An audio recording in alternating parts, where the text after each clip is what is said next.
Dans la question 1, on nous demande ici de déterminer le domaine de définition de cette fonction-là.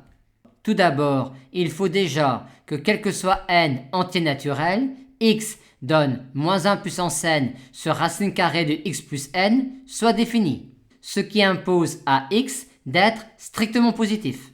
Montrons ensuite que quand x est strictement positif, la série de termes général moins 1 puissance n sur racine carrée de x plus n converge. Quand x est strictement positif, on a ici un terme alterné avec 1 sur racine carrée de x plus n qui tend vers 0 quand n tend vers plus infini et qui est décroissant dès n égale 0. Par conséquent, quand x est strictement positif, on a ici le terme général d'une série qui converge, et ce, en vertu du critère spécial pour certaines séries alternées. On en conclut donc finalement que petit f est défini sur 0 ouvert plus infini. Montrons maintenant dans la question 2 que petit f est continu sur 0 ouvert plus infini. Pour cela, validons les hypothèses suivantes. Hypothèse 1, x donne unx est continu sur 0 ouvert plus infini, et ce, quel que soit l'entier n naturel considéré.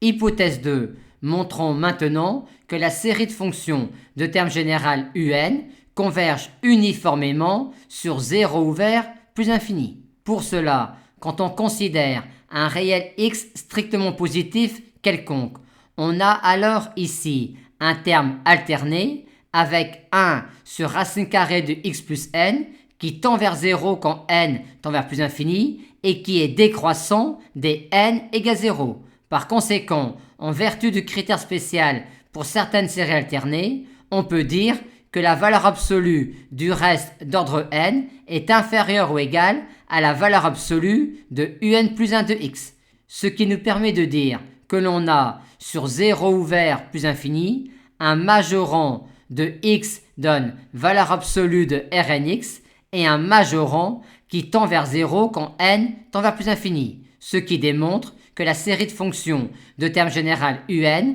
converge uniformément sur 0 ouvert plus infini.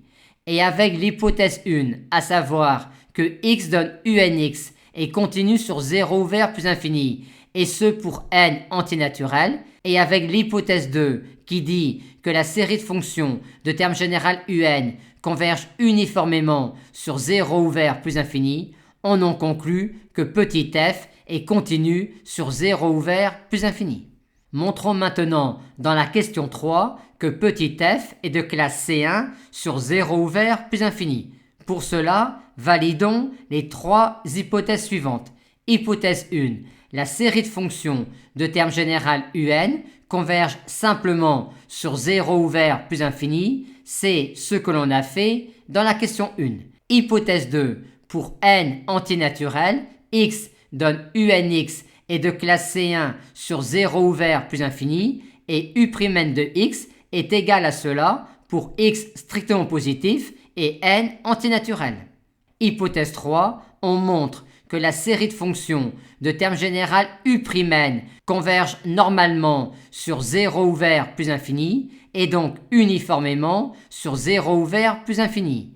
Et la convergence normale de la série de fonctions de termes général u'm est due au fait que l'on a un majorant sur 0 ouvert plus infini de x donne valeur absolue de u'm de x et un majorant qui est le terme général d'une série qui converge.